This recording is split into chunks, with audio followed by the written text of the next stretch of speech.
नमस्कार दोस्तों, स्वागत है आपका पटेल मोटिवेशन चैनल में। मैं आपका दोस्त जगदीश पटेल आज आया हूं एक नए वीडियो के साथ। दोस्तों, ज़िंदगी में हमें दो तरह के लोग मिलते हैं। एक तो वो होते हैं जिनका नज़रिया पूरी तरह से नकारात्मक होता है। वो सिर्फ समस्याओं पर ध्यान देते हैं, चाहे वो समस्या उनकी पर्सनल हो, सामाजिक हो या राष्ट्रीय हो। कुछ लोग ऐसे हमें मिल जाते हैं जो पॉजिटिव एटीट्यूड के होते हैं।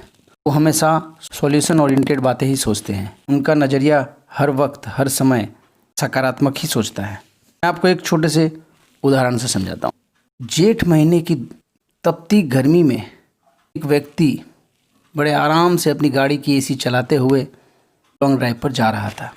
वो गर्मी को महसूस ना करते हुए वातानुकूलित गाड़ी में मज़े करते हुए जा रहा था। अभी एक पुल को पार करते हुए उसने महसूस किया कि गाड़ी में कुछ खराबी है।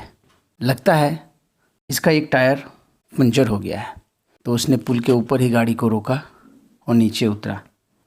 तो उसने देखा गाड़ी के सामने के बाएं टायर की हवा एकदम नहीं है और टायर पंचर हो चुका है। बाहर निकलते ही उसे गर्मी का एहसास हुआ और सोच में पड़ गया, इतनी गर्मी में टायर चेंज करना पड़ेगा। लेकिन मजबूरी थी, ब्रिज के ऊपर तो कोई दुकान भी नहीं थी। तो उसने जल्दी से जैक निकाला, गाड़ी को ऊंचा किया और चारों बोल्ट खोले। चारों बोल्ट खोलकर उसने एक जगह रखा और फिर टायर निकालने लगा। टायर निकालते निकालते ही अचानक उसका पैर उस चारों बोल्ट्स पे लगा और चारों बोल्ट्स सीधे नदी में पानी में गिर गए। और उसने तेरी अब क्या होगा, कैसे ले जाऊँगा मैं गाड़ी, चारों बोल्ट गिर गए, मैं स्टेफनी का टायर लगाऊंगा कैसे, इसके बिना तो गाड़ी आगे बढ़ ही नहीं सकती। बड़ी टेंशन में, बड़ी दुविधा में पड़ गया वो। चिंता की लकीरें उसके माथे पर दिखने लगी, पसीना तर गिरने लगा। तभी उसे एक साधारण सा व्यक्ति ब्रिज पार करते हुए दिखाई देने लगा। तो उस व्यक्ति को लगा कि ये इंसान थोड़ा मुसीबत में है। तो उसने उससे पूछ लिया कि मैं क्या आपकी कुछ मदद कर सकता हूँ। तो ऐसे ही उस गाड़ी चालक का दिमाग ख़राब था, गर्म था।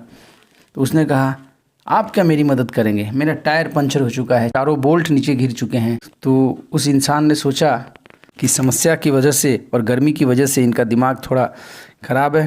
तो उसने कहा कि यहाँ से 10 किलोमीटर दूर एक गैराज है और वहाँ शायद आपको कार के जो पार्ट्स चाहिए मिल जाएंगे।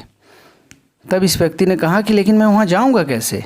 तब उस साधारण से व्यक्ति ने कहा, इसमें क्या बड़ी बात है, आप बाकी तीनों टायर के एक एक बोल्ट खोल लीजिए और इसमें 3 बोल्ट लगा लीजिए और आराम से धीरे धीरे गाड़ी लेते हुए चल जाइए।